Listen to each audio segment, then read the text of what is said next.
Hello, everybody. Thanks for joining us today. My name is Niall Buchanan. I work for Broadcom. I'd like to welcome you to our session today on the topic of costs to enable TLS for IPSec for different workload patterns. Lots of new and exciting enhancements taking place in this space, and the focus of our session today is optimizing your network encryption. If you have any questions during the webcast, please feel free to submit those through the chat window. We will be having a live Q&A at the end of the session. And with that, I'd like to turn things over to our speaker, Michael Fitzpatrick from IBM in the US. Over to you, Mike. All right, thank you, Neil. I am just going to, we recorded this video just so if there's any technical issues with sound or whatever that we'd be able to get this out to you. So I'm just going to start playing now, and as Neil mentioned, at the end of this, I'll be glad to answer any questions. Hello, and welcome to Optimizing Your Network Encryption with Z14 and Z15. Thank you for joining us today.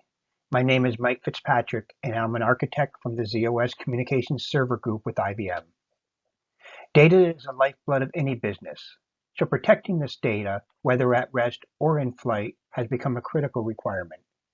Encrypting and decrypting data can be expensive, with large increases in CPU processing as well as slower transaction response times if done incorrectly. This presentation is all about how best to take advantage of some key enhancements in the System Z, Z14, and Z15 platforms that will allow you to best optimize the protection of your data as it flows over a network. Hopefully, by the end of this presentation, you'll be able to realize how important understanding the network traffic patterns is when determining how the traffic should be secured, and what security mechanisms should be used to protect that traffic.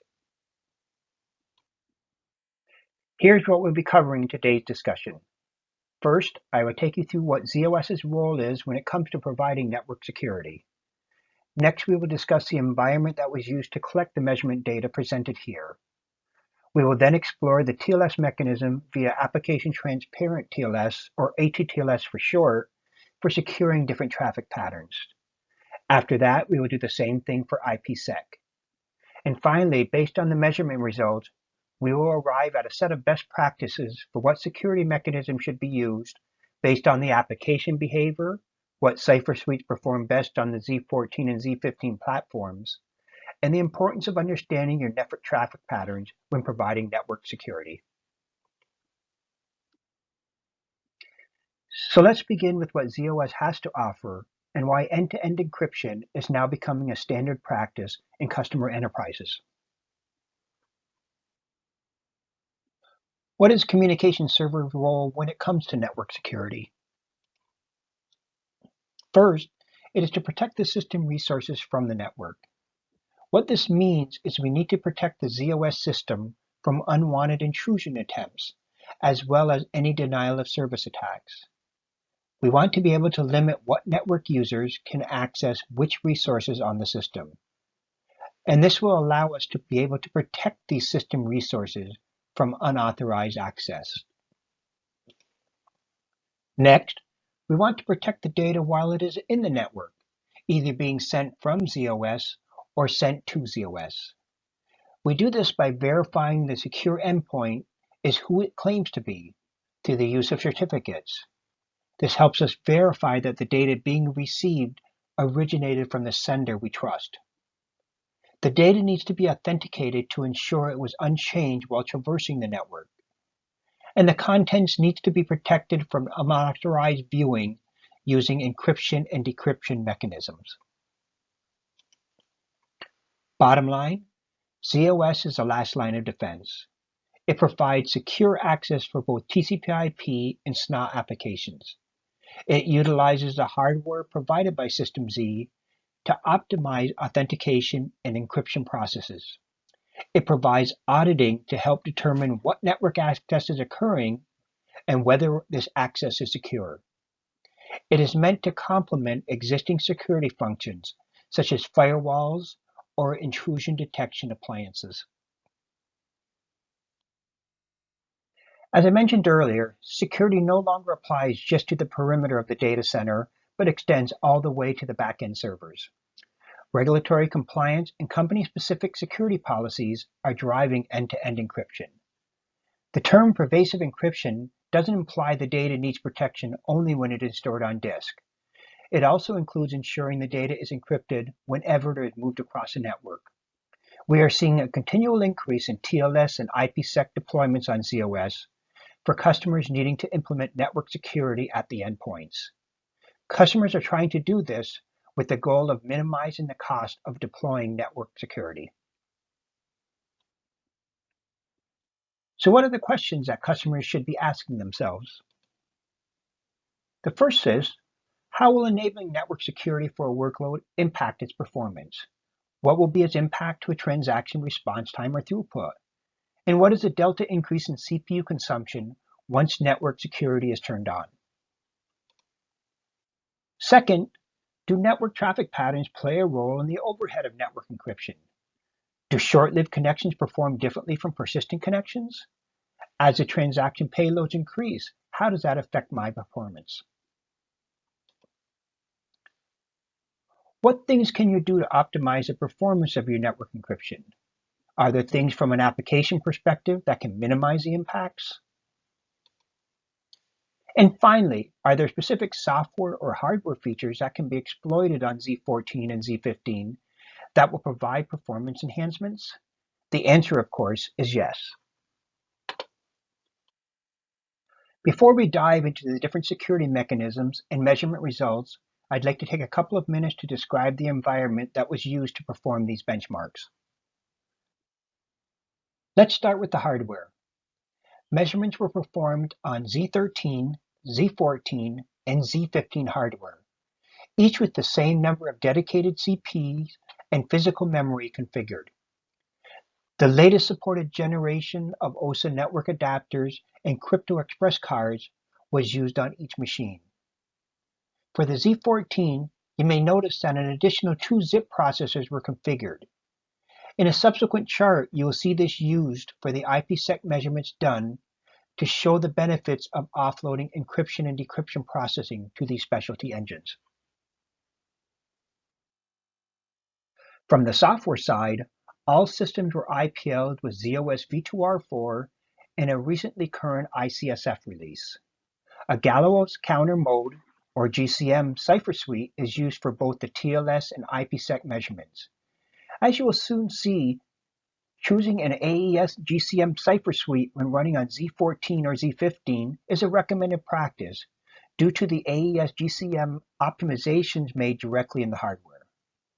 Finally, the best practices for network configuration were used, specifically inbound workload queuing or IWQ, segmentation offload, and the use of jumbo frames. In terms of environment, the same Z13 LPAR in configuration was used as a client system for all scenarios. We then drove the workloads to a server system, varying the System Z hardware being used for the server. This allowed us to measure the improvements as we changed the server system hardware levels while keeping the client environment fixed. One point I would like to reiterate is the measurement results we gathered and will present today were obtained using dedicated hardware and network resources. The applications used to drive benchmark contained little or no business logic and were meant to focus only on the cryptographic operations and network infrastructure. So, the measurement results we will show are only meant as a guideline. You may or may not see comparable results in your environment.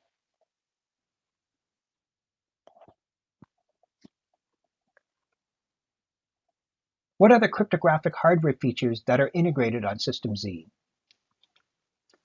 The CPACF is a facility that provides encryption and decryption services directly on each microprocessor core. CPACF is used for symmetric crypto operations, such as the encryption and decryption of data flowing over a TLS session or IPSec tunnel. Improvements in Z14 and Z15 provides up to a 7 times improvement compared to Z13 in processing certain cipher suites, such as AES GCM that I had mentioned earlier. For asymmetric crypto operations, the processing can take advantage of Crypto Express cards rather than perform these operations in software. Specifically, when negotiating a session for TLS, Session keys are generated to use to secure the TLS network flows. This key generation can be performed on the Crypto Express card if available, versus in software. On subsequent slides, we will see the importance of these cards for these TLS handshake negotiations. The current generation Crypto Express card has substantial performance improvements versus the prior generations. By having the encryption and decryption operations available on each core, latency impacts can be avoided versus having to schedule work to a separate crypto engine to perform these operations. Protected key is an exclusive System Z feature that passes the crypto key to CPACS wrapped in its own encryption key when loaded into memory. This keeps the crypto key hidden while resident in memory. We'll now look at using TLS for securing your data. TLS is a standard that was based on the old Netscape Secure Socket Layer protocol. The current version is TLS 1.3 that was approved a couple of years ago. TLS 1.2 is still predominantly used and is a version used in the measurements gathered in this presentation. ZOS supports two TLS implementations, one using System SSL and the other for Java applications called JSSE. TLS requires a reliable transport protocol, namely TCP. So for applications using UDP, IPSec, which we'll be discussing later, is your only option for securing that network traffic. One of the drawbacks with TLS is that it provides security services at the socket layer, meaning that an application needs to be modified to take advantage of these services. But ZOS's communication server introduced application transparent TLS to make exploiting TLS in your applications much easier. As the name implies, ATTLS can provide transparent TLS support for an application. There is an optional API that allows applications to inspect and control some aspects of the ATTLS processing, such as the viewing of client certificates. ATTLS is configured via the Network Configuration Assistant, a ZOSMF plugin that creates policies that are pushed down to the TCP/IP stack. These policies are processed at the transport or TCP layer without needing any application changes. The ATTLS policy determines which TCP traffic needs to be secured via TLS based on specific filters, such as a local or remote IP address and port, or a ZOS job name. The typical configurations are supported by ATTLS. For example, it can be applied to a ZOS client application, a ZOS server application, or both. ATTLS can be configured to provide server authentication, where the server identifies itself to the client, or to provide client authentication, where both client and server identify themselves. ATTLS relies on the System SSL implementation on ZOS to handle the TLS negotiations and encrypt and decrypt operations. Before diving into the details of our measurements, I first wanted to share a few words about TLS 1.3. Because it is a relatively new protocol, a lot of the new algorithms introduced with the protocol are not yet implemented into the hardware. This implies that most of the algorithms are implemented in software only. This means a lot of the heavy lifting performed by these algorithms will be running on general purpose CPs, impacting the CPU utilization as well as transaction response times. A recent ICSF APAR on Z15 does add hardware support for some select algorithms. Our recommendation is that although TLS 1.3 can be used for production workloads, you must fully understand the performance implications for doing so. Okay, let's start exploring the micro-benchmarks used for measuring the cost of enabling TLS. Note that in our test setup, a micro-benchmark measures all ZOS networking-related CPU costs from the device driver up through the application itself. There is no business logic within the application itself, so the networking CPU cost will equal the entire application CPU cost.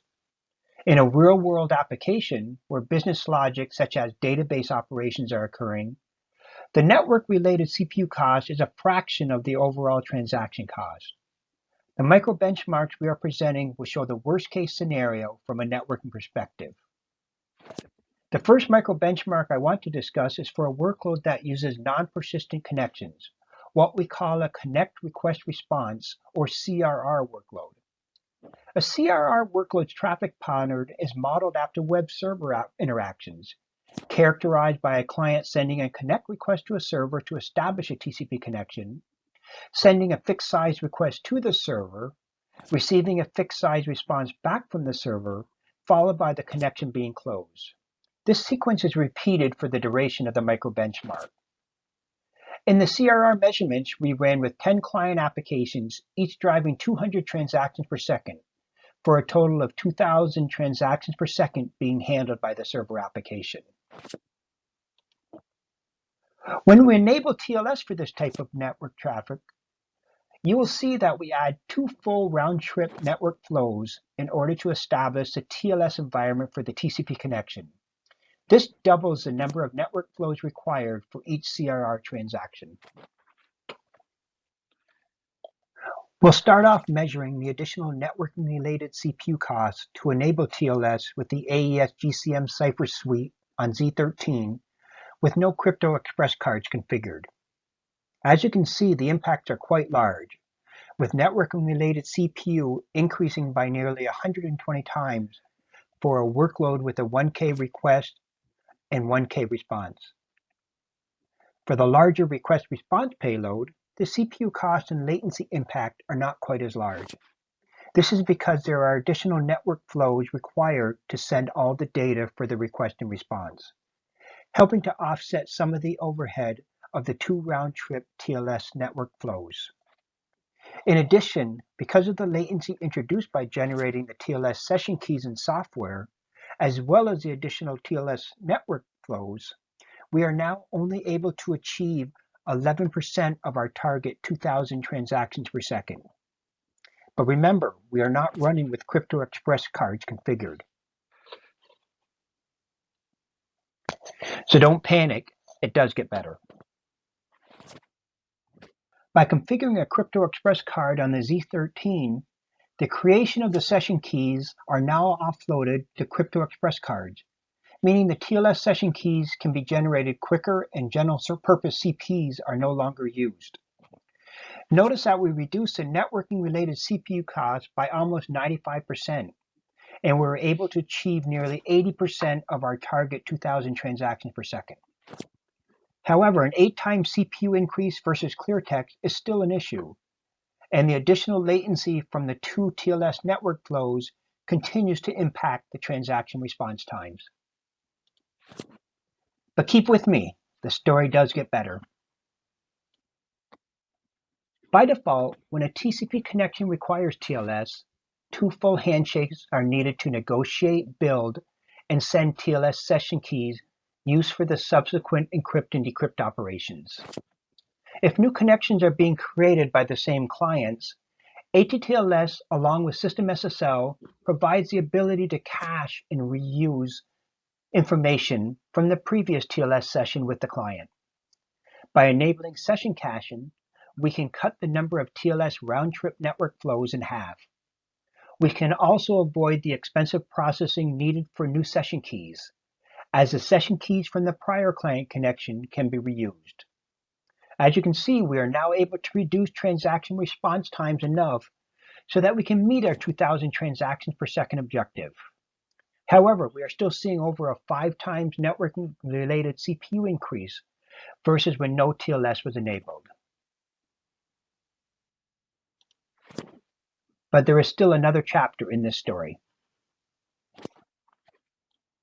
If we remember, these micro benchmarks are measuring only the networking-related CPU cost, and this is a small portion of the overall CPU cost for a CRR workload.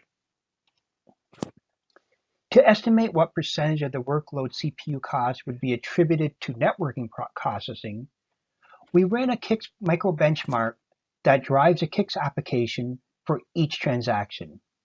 In this micro benchmark, the networking-related CPU cost was less than 10% of the overall CPU cost for a transaction. This CICS application had no business logic in it either, So assuming it did, the networking-related CPU cost would probably fall into the 2 to 7% range of the overall CPU cost. Based on these projections, and with all the other best practices in place, the overall increase in CPU per transaction for a CRR workload would be between 7 and 24% for 1K request response payloads. There is still some penalty to pay for the extra network flows. For the larger payloads, the CPU costs are slightly higher due to the fact that more data needs to be encrypted and decrypted. What happens if instead of closing the connection after each transaction, the connection persists across many transactions? This micro benchmark is called a request response or RR workload. An RR workload's traffic pattern is modeled after interactive workloads such as TN3270, characterized by a client sending a connect request to a server to establish a TCP connection, followed by many sequences of sending a fixed size request to the server and receiving a fixed size response back from the server. In the RR measurements we did, we ran with 10 client applications, each driving 200 transactions per second, for a total of 2,000 transactions per second being handled by the server application. When we enable TLS for this type of traffic pattern, you see that we again add the 2 full round-trip network flows like we did in the CRR workload.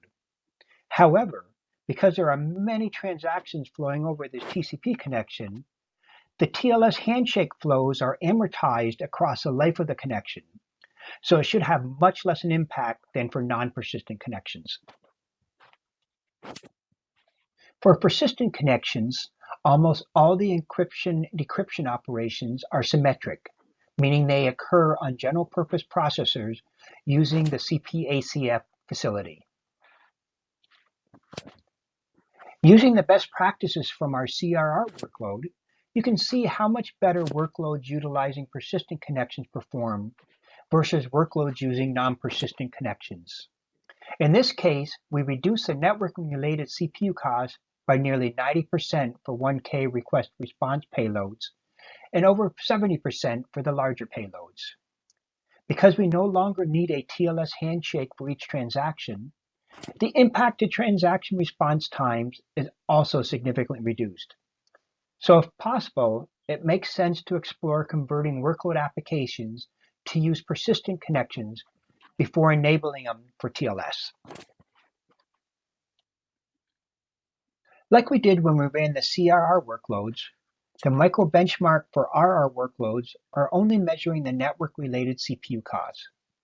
So what is the real cost for workloads using persistent connections?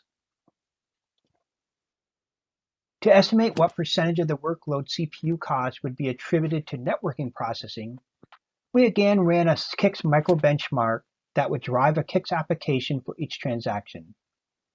In this micro benchmark, the networking-related CPU cost was about 2% of the overall CPU cost for the transaction.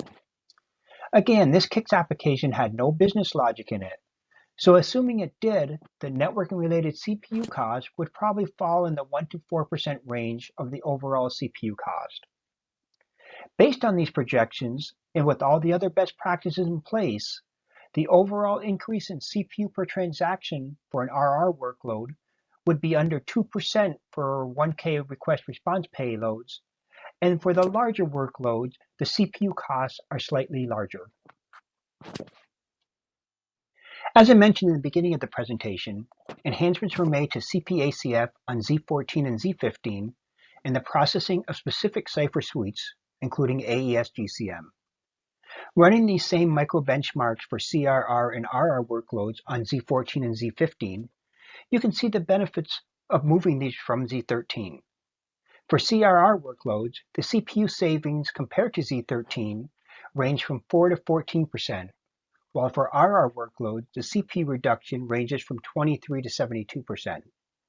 The reason the CPU benefits are less for the CRR workloads is because a large portion of the CPU impacts was due to processing the additional TLS handshakes versus the encryption-decryption of the transaction payloads.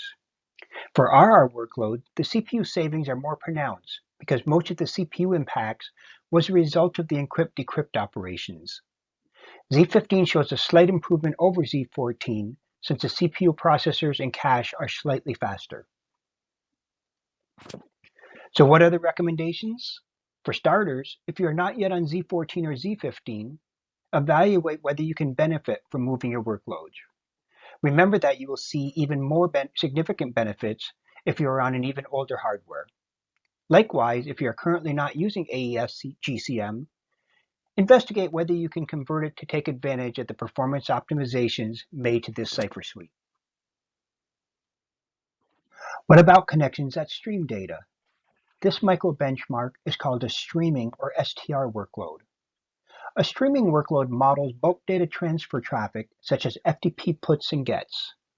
An STRG or GET workload traffic pattern is characterized by a client sending a connect request to a server to establish a TCP connection, followed by sending a small fixed size request to the server and receiving a large fixed size response received via many network flows back from the server.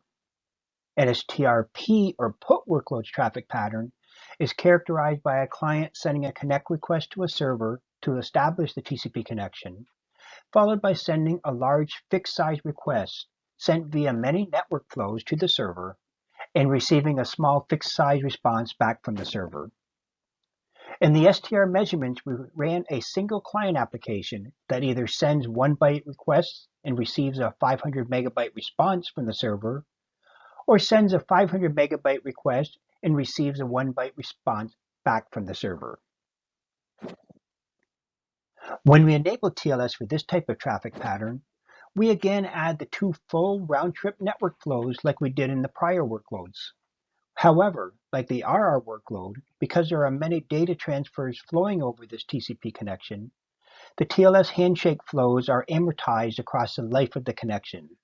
So these handshakes should have much less an impact, and the majority of the cost will be for the encrypting and decrypting of the large data payload.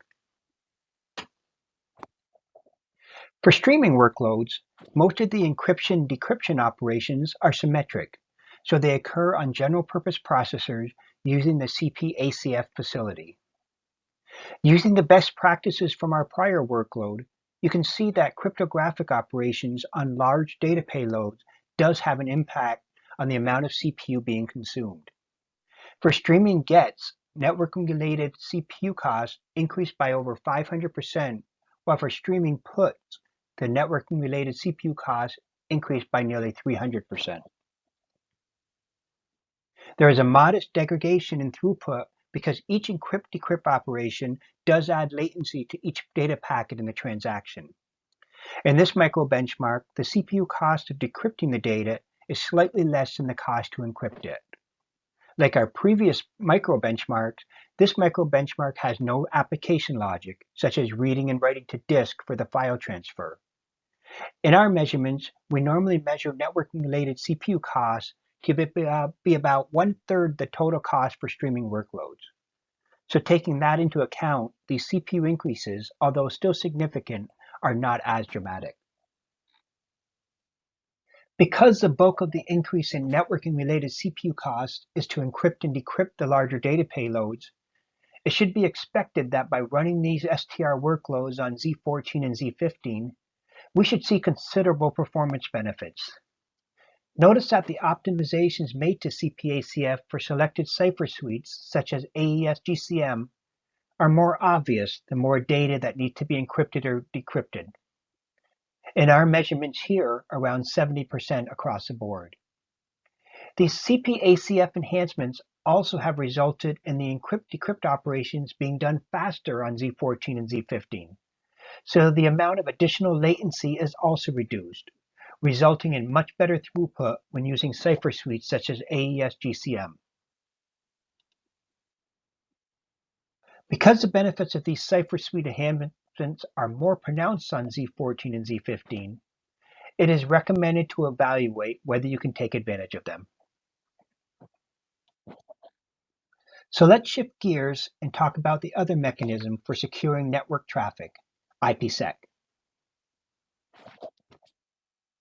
IPSec is implemented lower down in the networking stack at the IP layer. It is completely transparent to the application. Unlike TLS, that is only supported for the TCP protocol, IPSec can be used to protect any protocol, including workloads such as Enterprise Extender that uses UDP under the covers. While a TLS session needs to be created for each TCP connection, with IPSec, a single security association or tunnel is established between the local and remote systems, and all connection traffic between these endpoints can use the same tunnel. There are two methods to protect the data in flight between the endpoints. The AH method provides authentication and integrity protection for the data. The ESP method adds encryption on top of what AH provides and is typically the method used as it protects against unauthorized viewing of the data across the network. The key negotiation between the endpoints of the tunnel and the security association's management is usually performed dynamically via an IKE daemon. We start off again with a micro-benchmark for non-persistent connections, or CRR, to view the impacts to networking-related CPU and transaction response times. Compared to TLS, where an additional network flow is performed per TCP connection, IPsec security for short-lived connections performs significantly better by reducing overall networking-related CPU costs and improving response times. When we factor in what the overall contribution networking-related CPU costs are for a real CRR workload, where application business logic is included, enabling IPsec results in about a 5% increase in CPU per transaction for 1K payloads, and a little over 10% increase for the larger 32K payloads. Now contrast this with the 15% increase in CPU per transaction for smaller payloads and 21% for larger payloads that we measured when securing this CRR workload using TLS. Running these same micro-benchmarks for IPsec on Z14 and Z15, you can once again see the improvements to CPACF processing of cipher suites such as AES-GCM. Not only does it help to reduce the overall increase in networking-related CPU as compared to Z13, but it also helps reduce transaction response times because these encrypt-decrypt operations can be done more quickly on Z14 and Z15. Networking-related CPU costs are reduced by 15 to 23% compared to Z13, and transaction latency is reduced by 17 to 31%. These improvements become more pronounced as the amount of data needing to be encrypted and decrypted within a request and response increases. Shifting our focus to micro-benchmark for persistent connections, or RR, using IPsec to secure this traffic pattern performs comparable to TLS for smaller request-response payloads, but starts to lag behind TLS when larger payloads are processed. This becomes even more evident when streaming workloads are secured with IPsec, which we will see in an upcoming chart. When we factor in what the overall contribution networking-related CPU costs are for a real RR workload, enabling IPsec results in about a 1% increase in CPU per transaction for 1K payloads, about the same as what we saw for TLS, but nearly double the CPU per transaction compared to TLS for the larger 32K payloads.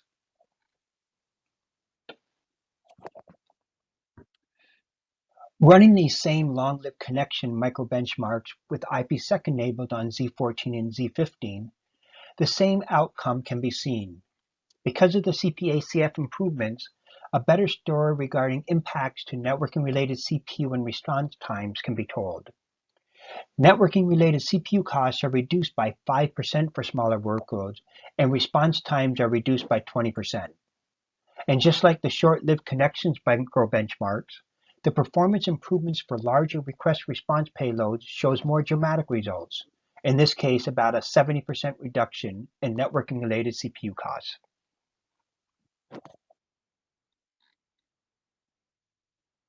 Finally, let's shift our attention to the micro-benchmarks for streaming or STR workloads. With IPSec securing this traffic pattern, the networking-related CPU for both gets and puts is over twice as much as when TLS is used to secure these connections, and the throughput is reduced by nearly 2/3. Why is this? Well, there are two factors that influence the added CPU costs for IPSec. First, with TLS, data chunks up to 16K can be encrypted or decrypted in one operation. With IPSec, remember that its processing is performed at the IP layer. So encrypt-decrypt operations occur at the packet size level, in our case, 8K for jumbo frames. That means that twice the number of crypto operations need to be performed compared to TLS, impacting throughput. The second factor is with segmentation offload. Larger packets can be sent to the OSA adapter, where multiple TCP segments are generated and sent out. With IPSec, the TCP segments must be generated in the TCP layer, and smaller packets are sent to the OSA adapter, impacting networking-related CPU. So does that mean you should always use TLS for securing streaming traffic patterns? Well, not necessarily. When enabling IPSec on ZOS, a portion of encryption and decryption costs is eligible to run on ZIP processors, which can reduce the overall cost of networking-related CPU running on general-purpose processors. By taking advantage of ZIPs for streaming workloads secured with IPSec, the networking-related CPU that is running on general-purpose CPs is significantly reduced, even better than what was achievable for TLS. For streaming gets, by using ZIPs, the networking-related CPU cost in general CPs was reduced from about a 5.5 times increase to less than a 40% increase. For streaming puts, the story is even better. The bulk of the IPSec processing cost was moved to ZIPs, as general-purpose CP's impact was reduced from about 180% to under 3%. And remember, for real streaming workloads, where disk I/O was included, the overall CPU increases on general-purpose CPs will be even smaller. Running these same streaming microbenchmarks for IPSec on Z14 and Z15, the familiar significant network-related CPU cost savings is achieved, in this case between 65 and 75% when compared to Z13. But what is even more noticeable is the improvements to overall throughput. When this microbenchmark was run on Z13, throughput was reduced by nearly 2/3 for streaming gets and puts when IPSec is enabled. Now, on Z14 and Z15, there is no longer any reduction to throughput at all when IPSec is used to secure this traffic pattern. One final note on IPSec. OSA network adapters have a set of queues that can be used to separate inbound network traffic based on traffic type. This function, enabled by configuring inbound workload queuing, or IWQ, in the TCP/IP profile, provides separation of such traffic pattern as bulk data, sysplex distributor, and enterprise extender. On the OSA network adapters on Z14 and Z15, a new OSA queue is defined to separate IPSec traffic. This enhancement is available on V2R4 and rolled back to V2R3 via TCP/IP APAR PI 77649 and VTAM APAR OA 52275. If you are already using IWQ, this new inbound queue will automatically be created with no additional configuration changes. So why is adding a new queue for IPSec important? Well, consider having a mix of clear text interactive network traffic and IPSec secured interactive traffic. If both types of traffic arrive on the same OSA inbound queue, then these two traffic types are processed under the same unit of work in the TCP/IP stack. That means that the clear text traffic may be delayed in getting delivered to an application if they need to wait for IPSec protected traffic to first be decrypted. Likewise, the decryption of IPSec protected traffic may get delayed, waiting for clear text traffic to be delivered to applications. So what happens if we can separate the two types of traffic? We took a 10-session request response microbenchmark that is not encrypted and mixed it with a different 10-session request-response microbenchmark that is encrypted with IPSec. With both traffic types arriving on the same OSA network adapter inbound queue, both patterns could achieve throughput rates in the mid 50 megabytes per second range. However, if we split the encrypted and unencrypted traffic onto their own inbound queues, you can see the 50% increase in throughput for the unencrypted traffic because it is no longer being delayed behind the traffic being decrypted under the same unit of work. Likewise, the encrypted traffic's throughput jumped by 25% because it no longer has to contend with the unencrypted traffic being delivered to applications under its same unit of work.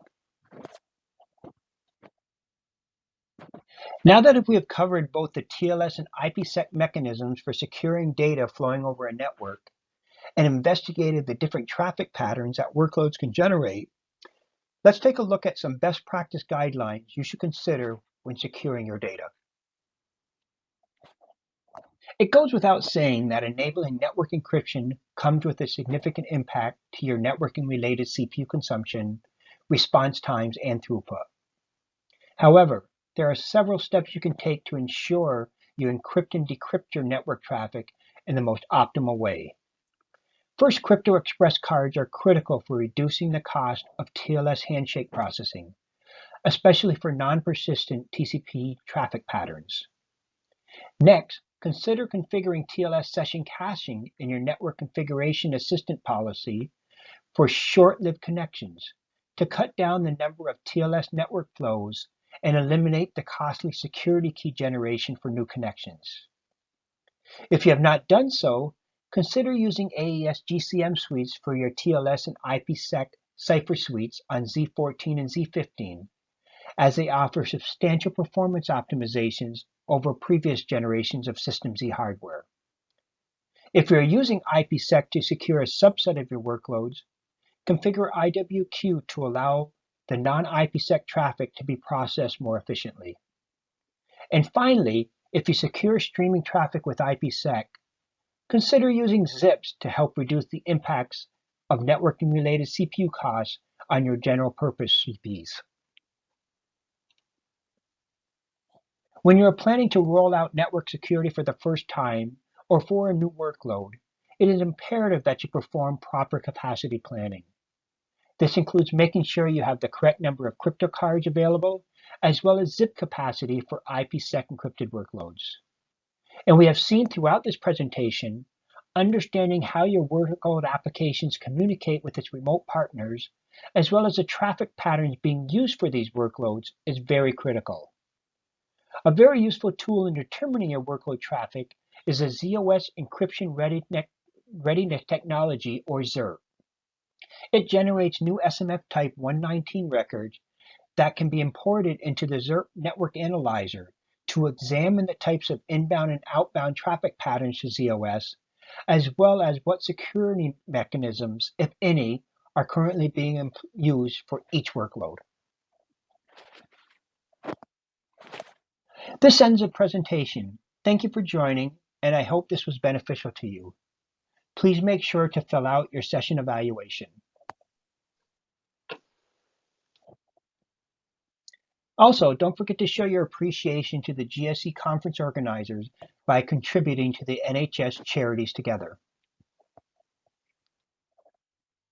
I will end it with answering any questions you might have.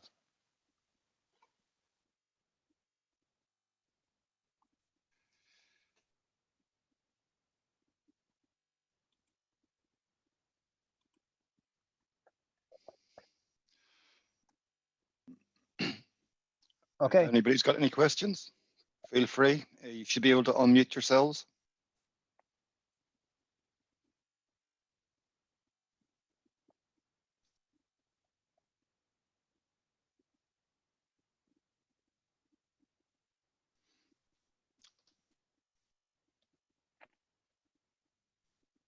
Any questions from anybody? And if not, my email's in the front of the presentation. Feel free to reach out to me if you need to. I just got a quick question about using forward secrecy. You know, we're under sort of pressure from audit and stuff like that. I mean, what do you think about using? Is it kind of best avoided because it has such an implication on performance? I didn't follow the get the first part of the question. You know, forward secrecy like ECDHE or DHE on your TLS. Just for the 1.3 cipher suite, you mean? Well, no. I mean, it's Right. available in 1.2 as well. Okay. Yeah. Now, some of those, it depends on TLS 1.2. Most of the algorithms are available in the hardware now on the crypto card. We did discover one or two that still are not, and I don't remember what they were, but I can definitely find those out and get back to you if you'd like. But for the most part, most of them are in the hardware. We just kind of focused on the GCM versions of the cipher suites because that's where most of the improvements when we went to Z14 and Z15, that's where most of the improvements were made for that specific cipher suite. Yeah, because I do believe that CPAC-F, we're using HCR77D1, which is the latest ICSF, that actually does elliptical curve in CPAC-F. Okay, and that's exploiting the crypto cards to do those. Well, exploiting CPAC-F for elliptical curve. You know, so normally CPAC-F does symmetric and the coprocessor does asymmetric. But I believe with HCR77D1 and the Z15 that elliptical curve will be done in CPAC-F. Okay, that one I was not aware of, but let me find that out just to confirm that. Okay, that'd be great. Yeah, please. Yep.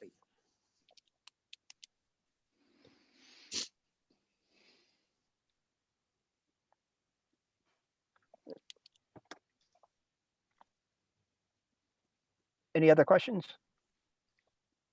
And if not, again, thank you so much for attending and enjoy the rest of the sessions. Hi, Mike. It's Phil Wakeling here from IBM. Yes. That was a great pitch. Thanks very much.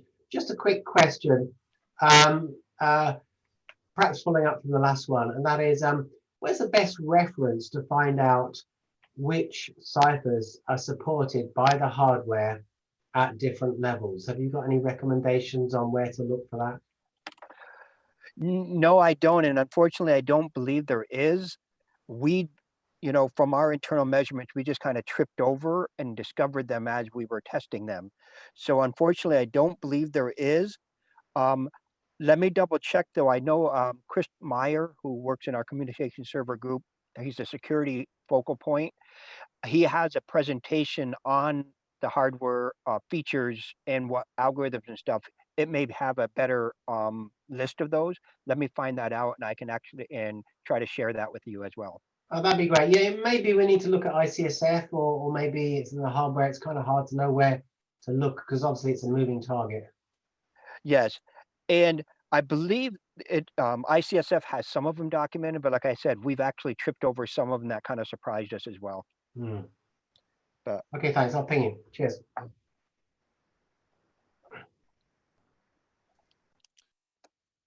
Any other questions? Yeah, it's Mike Vaviorco. I'm interested in TLS 1.3 and how much of it can be done with hardware assist and how much is in software. And so is it a case of if we just wait a few months, we might see more in hardware?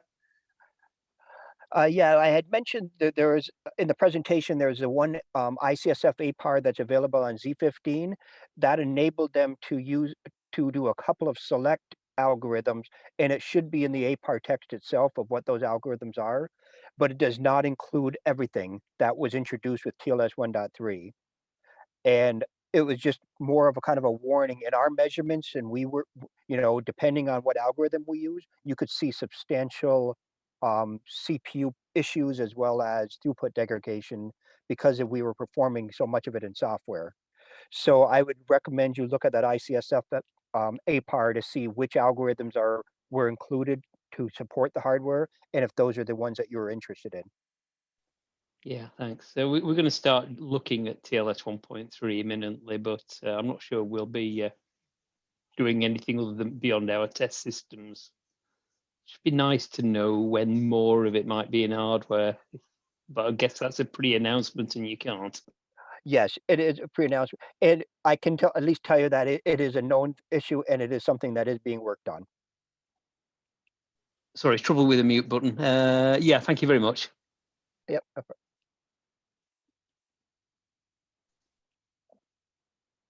Anyone for any more? I guess not. If you can all remember to fill in your feedback forms, please. And thank you very much for your time. Thanks, Mike. You're welcome. Thank you.